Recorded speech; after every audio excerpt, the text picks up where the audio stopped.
நினைச்சாலும் ஒன்ன திருத்த முடியாது. புரட்டி போட்டு அடிக்காம ஆமை ஓடு உடையாது. போக போக மாமனுக்கு புத்தி மாறுது. கிள்ளவா அள்ளவா சொல்லடி செய்யலா. வேட்டியா சேலையா பட்டிமன்றம் வைக்கலாம்.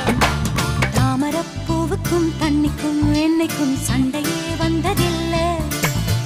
மாமன் அள்ளி நீ தாவணி போட்டுக்க மச்சி நீ யாரும் இல்ல.